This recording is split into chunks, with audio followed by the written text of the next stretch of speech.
It's so exciting to have a book out like this. You wouldn't believe it. I live in remote New South Wales, and I've had to drive up to my driveway just to get reception. We've had a lot of rains. I do apologise for what just happened. Oh, good. You got to do what you got to do. I really apologise for that. Yeah, where the bloody hell were we? Right, you know. So yeah, not professional as you would be car, but here we are. All good. Hey, Ryan. Hey, mate. How are you? It's good to see everyone. My name's Ryan Gallagher. I'm going to be doing the interview here today with Isaiah. First of all, I want to acknowledge the traditional owners of the land. First Nations people watching this evening, please pay our respects as we do. Tonight I'm thrilled to be joined here with the one and only Isaiah Firebrace. How are you, mate? Hey, what's up? I'm really good, thank you. How are you? I'm great. You guys probably know Isaiah. He won X Factor. He's represented us at Eurovision. That would have been pretty daunting. There's a lot of people watching that. Not as daunting as going live. Yeah, well, at least you had good reception there. Yeah, no, that was a great experience. I watched you on stage at one of my favourite things of the year, the CMC Country Music Festival. Oh, that was recently. It was recent. You were on there with one of my favourite artists in the world. Oh, awesome. No, that was I love country music as well. I'm a big fan, so that was like, I had a ball. So it was good that you were there. I hope and Mitch Tambo? Mitch Tambo was there. Well. Yeah, it was really cool. Yeah, I love him. I love his You're the Voice with John Farnham. He's incredible. Yeah, he's really great. He's a good guy. Well, first of all, mate, you've brought out a book. You have brought out a book. It's called Come Together, Things Every kid, Aussie Kid Should Know About the First Peoples. Yeah. Tell us a bit about the book. The book is something that I've been working on for the last year. And yeah, like you said, it's basically things every Aussie kid should know about the First Peoples. It covers a whole range of topics, about 20 topics in the book, touching on cultural things, the meanings behind them, historical events, the differences between things like a welcome to country and an acknowledgement of country, the meaning of elders, even down to like the importance and significance of food and music, and even explaining like the colors of the flag and things like that. So it's all very kind of grassroots and very kind of, I would say, basic knowledge, but it's even things that I feel like a lot of people can get a lot from, even though it's aimed at children. It touches on a lot of things that I felt very passionate about, and things that I feel like everyone, even adults, can pick this book up and learn something from. So yeah, it's pretty factual, but it's written in a way that's very easy to understand, and also very illustrated very beautifully as well for the kids as well. So yeah, made it easy for people like me. Literally. Yeah. Well, I think it's very important because I don't know about you growing up. When I grew up, there wasn't really any sort of, as a kid, to learn about what our own country, like the background. For sure. Learn about England and all that crap. So I think it's nice for kids to have a book they can look at and actually learn about their own country. Yes. No, that's exactly that's what you wanted. Yeah, that's the exact inspiration behind me getting my head down and wanting to work on a project like this out of my own experience as well. In primary school and in high school, there weren't many resources, I guess, available for that.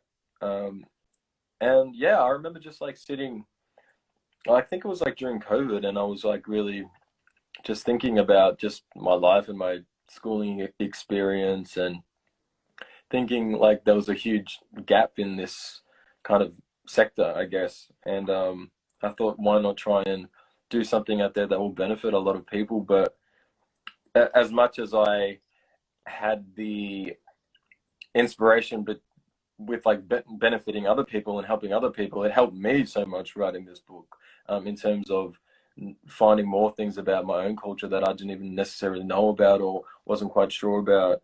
So it definitely helped me a lot more writing this book. So if it's helped someone like me, Mm. a First Nations person, it's going to help so many more people out there.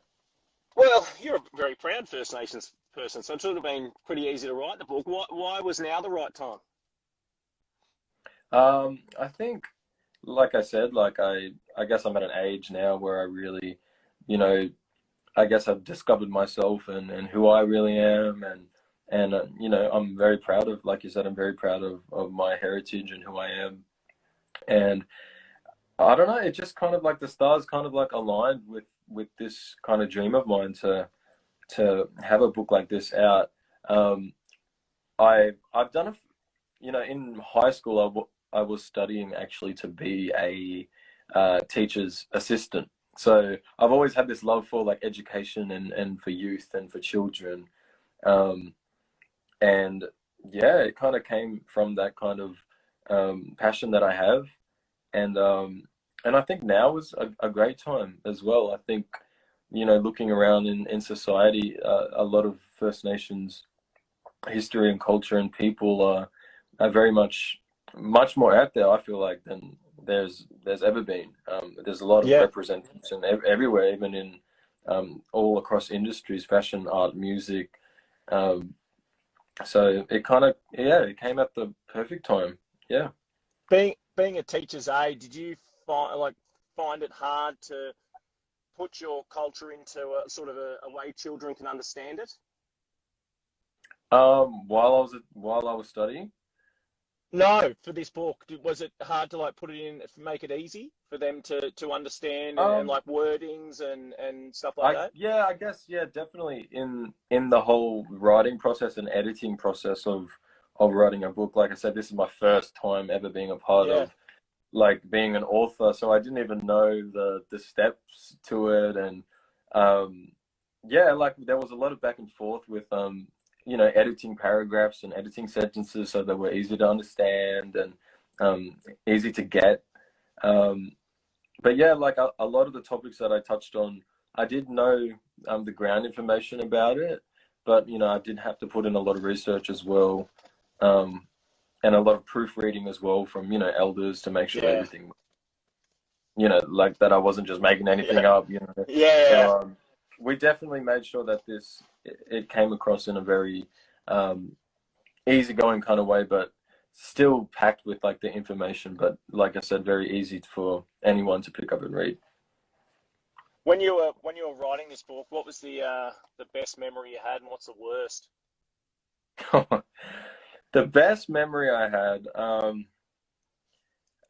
I can't really pick up like the best memory. I think just the whole process, just from when we first even started fleshing out ideas of titles and even ideas of what I wanted to do. The whole process, like I said, it's my first time being an author, so I was kind of like a sponge, and I kind of just like wanted to know how it all works and just do the best that I could do. The worst part was probably maybe when I was in Los Angeles at the time, and I had to be up at like 3, 4 a.m. LA time to complete sections of the book that was reaching deadlines. So there was a bit of a lot of late nights with writing this book, but Is it it was stressful writing a book? I've never done it. I can't even read one. at times I hope this at has got a times lot of it was pictures. at times it was a bit stressful, just, you know, with reaching those deadlines, and there was a lot of editing and back and forth with the editors, and yeah, just redoing paragraphs and rewriting and things like that. But yeah, it was a huge learning experience, both professionally and personally as well. And yeah, it's been great. In the book, you say you talk about caring for country. For the people Yeah, listening, what's that mean to you? caring for country. Let me just flick to that page as well, just so we have it here. There you Yeah, go. so yeah, so caring for country is one of the topics in this book, and you know, I think you hear about caring for country a lot, you know, just in with First Nations people, and I guess a lot of people don't really understand what that actually means. Oh, to Um, be honest, I don't either. So Let me know. I'd love to know. There's a lot in the book, but it's about how we have a spiritual connection to country and to the land, and how every part of the land and the country, including, waterways, animals, food supply, it's all connected back to us, and what we leave behind remains. What we take and what we leave behind is all got to be a balance, because we have to take care of country as much as it takes care of us. So it's like this balance between give and take, and what we leave, and it's just all about respect as well. Yeah, respecting the beautiful land that we're on, the country we No call our polluting, own. etc. Um, yeah, and it's just all about that sustainable balance. It's a really kind of holistic kind of approach that First Nations people have ingrained in our culture. I love it. I've been up to Northern Territory and gone real bush out there and met the elders, and mate, the things they teach you about the land that you just never hear. Like, you just don't, and it's so freaking cool. Like, the Yeah, stuff yeah, you learn about what you can eat, and how they do burn-offs and just all this stuff. But they've been doing it for obviously so bloody long, but it's yeah, just that's beyond right. out what we know. I know it's crazy that the knowledge, just the knowledge of seasons, the knowledge of like things to do to prevent, disasters from happening, reading the seasons, reading the weather, reading the animals, Correct. reading, yeah, just the knowledge is just outstanding. Yeah. Is there any First Nations people you looked up to as a kid or still do now? Yeah. There's been a lot. I think the first person who I was really, really just inspired by, and I remember watching this on TV, is Kathy Freeman. When Yep. she won gold. That, I think, for me, and I know for a lot of Australians, Kathy Freeman definitely one of my biggest inspirations. Just how she just her achievements, and being a First Nations person on the world stage, and Yeah, completely just smashing it was just incredible to see.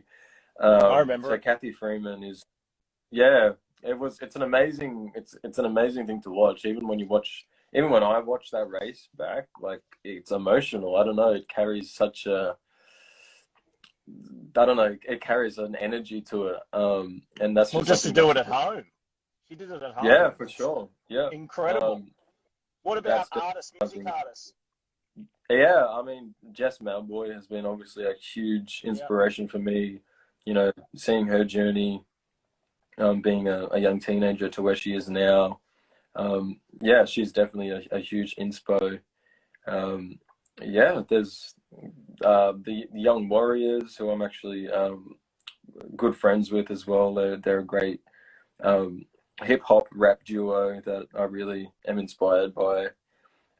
Uncle Archie Roach, of course, Yeah. may he rest in peace as well. Who we just He's, lost. Yeah. you know, yeah, all those, trailblazers of the industry that have gone out much more before my time, and back when things probably were like even harder, Yeah. and gone out and absolutely just smashed it and just showed people this is what we got. Like, Yeah. I'm For always so sure. inspired by that. Yeah. You talk about dreaming in the book. Can you explain what dreaming is exactly, like in a short, in an easy form? Yeah. I do touch on the dream time, and Yeah. the dreaming, and what that meaning is. Um, this one was definitely a difficult one to write as well, because it's such a huge topic that we definitely have to go back and forth and make sure we're all touching on what it actually meant. Yeah. But I guess for people out there, for the live video, who don't necessarily know what the dreaming is, it's many things. It's our creation stories. It's the dreaming is the dream time, and the dreaming is what holds our our history and our stories of creation, and how we came to be. Hey, um, And the Dreamtime also has a flip side to it as well, where it's believed to be like the afterlife, where we all, our spirits go after our time on Earth is done as well. And it's also where we believe that our ancestors are and where they came from. And it's believed to be where we go, obviously, when our time on Earth is done. Kind of like a heaven, So Yeah, to yeah, break it yeah. down, it's kind of like, yeah. You say that it's a myth that all First Nations people are dark skinned. Yes. What's a successful reconciliation for the country, you reckon? A successful reconciliation for the country. What would you like to see happen, and what's the end result you'd like to see? I would really personally like to see a lot of traditional land being given back rightful ownership to elders, I think, around Yep. Australia.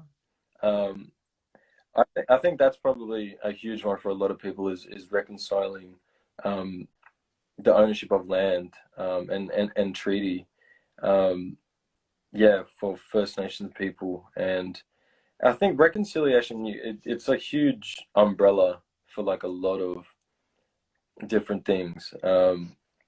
And I think a big part of a big part of that is respect and acknowledgement, and acknowledging the culture, acknowledging the First Nations people that we're still here, acknowledging that we are the rightful owners, acknowledging and embracing that we have this huge, amazing, old, beautiful culture that we need to embrace. I think it definitely starts with that respect and that acknowledgement, yeah, and just feeling like we're being heard and that we're being seen. I think is what I I personally think think. you've kicked it off beautifully by now starting the next generation of kids to learn and respect Yeah, First Nations yeah. people, and the book to. That's why this book it really personally just on like it's just such a dream come true for me to be doing things in that stride, of moving things forward together, and Mm. reconciling that relationship between um, non-Indigenous and Indigenous Australia, and and showcasing like all the amazing things to be proud of. We always hear about, we always constantly hear about all the bad stuff that's always happened. So let's celebrate Mm. what there is to be happy and for all of us to be proud of, and that would help. I think also that reconciling that relationship and having that respect back, bringing it together to make it that we all have something to celebrate as a country.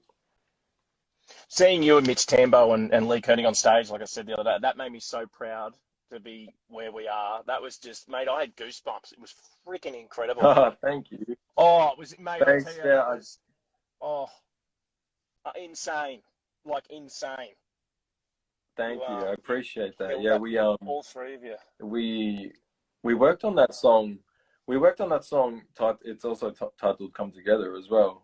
Yep. Uh, about last year, and we had all of these things in mind of creating a song that was inclusive and that brought us together and had that real spirit in it. And if you're saying that you had goosebumps, that's what we Mate, want. I loved it. We want people to feel that good energy and see that that image of us on stage and sharing that moment and including you know Mitch's parts with Didge and then Lee being a country artist and me being like a pop R&B artist, and just showing how it was a good representation of coming together and sharing There was two that. runs you two did, and Lee Koenig's face went, oh, like, I can't do that. Like, it was incredible. You two just riffed. It was unreal. Yeah, that crowd was just crazy, and I just remember thinking, no, I I was in just got to there. go. I was just thinking, no, I've got to go out there and I've just got to smash it. Like I'm a bit nervous, but I'm with Lee Koenig at the CMC. Just got to go out there and just kill it, and we all did. So we had fun. You did bloody kill it. All right, let's get back to this book. What did like, obviously writing the book, you would have learned a bit too. What did writing the book teach you? Yeah, oh my God, that was a lot of things that I feel like I needed to get a better understanding of. Things like song lines, also learning about the Torres Strait Islander flag as well. I didn't even know what the colors on I couldn't that tell you. flag even represented as well. Um, and I also didn't know that any that a welcome to country and an acknowledgement of country. So that's a tongue twister for me. And an acknowledgement of country. A welcome to country can only be performed by an elder from that land, that country. A welcoming you to their country, and an acknowledgement can be anyone. So I thought anyone can do a welcome to Shit, country. which one did I do? No, you did it. You were fine. You were fine. You Oh, did thank acknowledgement. God. I was Yeah. like, oh no. Oh, good. So Oh. yeah. So there's little things in there that I'm like, oh wow, like I didn't even know that. And you know, for me, you know, being an Indigenous person myself, you would think, oh yeah, he knows it all. No, I am learning as well from this book. So if me, an Indigenous man, is learning from this book, people who pick this book up are gonna learn so much, which I'm really excited about. Well, that's it. Well, I'm gonna have a read and look at the pictures, of course, because Yeah. I'm a simpleton. What's next in store for you? What are you gonna do now? You gonna write another one? You gonna record more songs? What are you gonna do? You know what? The experience that I've had writing this book has been awesome. Just the whole process, and just you know, doing something outside of music that I'm really passionate about was just like so much fun. So if I get the chance to do another book, like I'd be super happy. But I think for now, I've got some music releases coming up. I've got a new Christmas song actually coming out this Is year. it? Yeah, I've written a Christmas song that we've Well, it's just about time you finished. release that because we've only got bloody, what, 40 days? I know. My manager is like getting it all uploaded like as we speak. So that's something I'm really excited about. I love Christmas, and I've always wanted to do a Right. Christmas song, and it's not like a cheesy like Christmas song. I think it's really cool. I think everyone can listen to it, can dance to it. It's really cool. It's called First Christmas, Our First Christmas. So people keep an eye out for that. And I've got some new music getting released next year. I've just been in the States, like I said, when I was in LA, Yeah. writing this book in the AM, working on some new stuff with some really cool producers, Grammy producers, and things over there, which is all really exciting. So, yeah, it's good to What coming good up? to be back. But for now, we're focused on getting this book out. It comes out on the 16th of this month, which is like so soon. That's like so Not long soon. at all. That is not You long at know all. what's going to be a tearjerker for you when book week happens and everyone's dressing up and taking your book and you've got all these photos of kids getting sent to you? That'd be a tearjerker. That'd be cool. Yeah, Just to see no, that. for I'd sure. love to have that. Yeah, I'm just excited just to have it out, and just to I've put so much of myself into this. And same thing with like music, you know, you put a lot of yourself into it. You put a lot of your spirit and your energy into it, and I know from the music that I've released, the more of yourself you put into it, the more authentic, and the more of your own energy you put in it, the better it does. And I know that Yeah. I've just done like all I can with this book, and yeah, it's something I'm really proud of, and I really hope people pick it up and enjoy it, and learn something, and walk away from this with, you know, something, learn something new, and yeah, it's gonna be I think you're cool. going to find nearly every classroom has at least one copy. It That has would to be be the in dream, there. you know. I I I started a change.org petition about a year and a half ago now, which has reached 300,000 signatures, and it was to include Jeez. it was to include to have more of a representation of First Nations history and culture in primary schools and secondary schools. And I actually went to Canberra, uh, and I submitted that petition, and it was like news headlines, and it was like this whole huge thing. Um, so this book is definitely in that stride of me, you know, just doing all I can just to get things into the curriculum. You know, if this book is in classrooms, that would just be incredible. And like I said, I can't see why it won't, mate. It's needed. Well, fingers crossed. I really hope so. That would be a huge dream of mine come true. No, I think it really will, mate. I really do. We're gonna take some of their questions. Has anyone got any questions they want to ask Isaiah? I think we got one here by we got one. Do you want to read that out? Sazi G. That's Any right. chance? Any chance you're getting out to schools with this book, Isaiah? I'm pretty sure, like, with a part of the rollout with the book, and when it gets released, I will be visiting a whole ton of schools, doing book reads, meet and greets, signing books as well. So yeah, if you guys on here know of any schools, especially around the Victoria, Melbourne area, feel free to get in touch. I really want to be out there, you know, face to face and really present in promoting this book and reading it to as many kids as possible. So yeah, there's a whole ton of schools and things that we've got planned coming up to take this book to. So it's really exciting. I don't think you'll be just doing Melbourne and Victoria. I think you got to get your freaking fly miles ready. I'm gonna know this book like off by heart. Like, I'll just have it on the screen. I could probably just read it. It is a longer book. Like, it's about 35 to 40 pages. But yeah, it's something that, yeah, like I said, you can read to a classroom. You could read to your kids at home. Even I've got some of the samples, and even some of my little cousins, little nephews, some of my partner's little nephews, their babies, they just pick it up and they love it. So I can't wait to see that. Something I didn't ask, did you have any obviously the illustrations in the book? What was the input there? Yes. That was talking to a lot of elders and finding out, or? The illustrations, I can show some. There's me. I'm so glad I'm so glad I don't look terrible in that. Like me in this. Yeah, they're done by Jalen Bayumawai, and she's worked on a whole range of children's books. Yeah. They're very like, it's very simple, very easy to understand. They're not done in like a overly. They're kind of like realistic cartoon kind of pictures. I didn't really want them to be like too animated, too like Disney or anything like that. I kind of just want it to be just like have that real kind of aspect to it. That's totems. That's animals too. So I mean, like, this totem here is the long-necked turtle, which is my totem from the Yorta Yorta country, and there we have the yellow-tailed cockatoo, which is the totem for Gunditjmara, which is my mum's country. So it touches on, yeah, a whole range of things, music and dance, and then there's me there, like, and explains, you know, the importance of music and dance, and how we've used that to tell stories and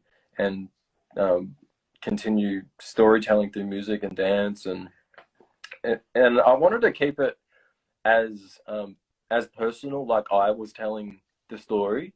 I didn't want it just to be like this boring, like, oh, this is this, and this is this, and this is this. The way we wrote it was to really include my flair into it, and my personality throughout the book, which makes it a little bit more authentic, I think to me. And then, you know, I touch on, you know, the stolen generations as well. And just like important things that I think in history that people should. As a children's view, that would have been. I know, hard. yeah. That would have been difficult. It was like, I knew that I did want to include things in the book that were, you know, a bit more, I guess, serious in a way. And, you know, there were a lot of different topics in that kind of serious category that I was thinking of doing. But I went with the Stolen Generations one because I guess it's something, I guess because it affected children. at that time, and I think children Yeah. reading it will kind of emote with that as well. But like I said, we really wanted to write this without being, not political in any way, Political. and not, Yeah. yeah, and not like making it too serious. Yeah. Like a bit from this book is like, even though many First Nations people still feel the impact today, there is so much to be hopeful for. I hope my book can raise awareness so that we all can come together and create a better future. So it's all positive. It's not political, and that it's just important things that I feel like everyone should know about. Well, that's what Julie's just asked. What age is the book aimed at? This book is aimed from 3 to, well, I would say like three to 12, I think. But like this book, like I said, like even adults can pick this up and like learn something from it. So it's interesting for me to have written a children's book that I feel like can be open to such a wide age range, but definitely that primary school range, yeah, that primary school age, of like, 5 to 12, even young kids. But I would say 5 to 12 is probably the age. Yeah. That's good. Well, you just had Dan has just said you inspire me as an educator, and I'm a special needs educator. So you inspire. That's Oh, nice. thank you We've so got much. another question. Keep Yes, going. Sorry, keep going. What was the Megan. one key thing about First Nations culture that surprised you writing this book? What was the one key thing about First Nation culture? Oh my, it's so. I'm naturally such an indecisive person, so when I get asked these questions, I'm like, oh, there was this, and there was this, and there was this. Tell us all of them. Um, I think I think the creation stories were really interesting, because when I was doing creation stories is one of the topics in the book, um, but when I was researching, I was very so I was very surprised to see that like there are different creation stories for different parts of Australia, like different country, and tribes and clans around Australia. There are different interpretations of creation stories, to mine of the Yorta Yorta people, which is something that I thought was really really interesting. There are people, First Nations people that believe in Bayami being the creator, and then there are people that the rainbow serpent is the creator. So yeah, there was lots that I was like, oh wow, like I didn't know that, and even like some language, of animals and things that from my own Yorta Yorta language that I didn't even know, because I was never taught my own Mm. language, and I never knew any of my language. So that was probably one of the most surprising and interesting things is going into those archives and reaching out and learning my language, for things in this book where it has like on this totem page here. I have two totems, Baja Bayadera, the freshwater long-necked turtle. I didn't even know that Baja Bayadera was the name of the long-necked turtle. So, there's, like I said, as I've written this book, it's just been a total experience for me to connect to who I really am. And like I said, if I had that experience writing this book and reading this book, people out there who may not know anything about it, is going to learn something. I don't know why my light just turned off. Oh, your What's battery might have went flat. Well, I don't know. Something's gone wrong. What is one key message you'd like kids to take away from the First Nations peoples? What would you like them to know? What is To one message you'd take like away from the kids book? to take away about First Nations people? A key message, one key message. Um, I think one key message is that there's a lot to embrace. Um, there's a lot to be respectful for, and a lot to be thankful for. I think towards First Nations people and the culture that we have as Australians.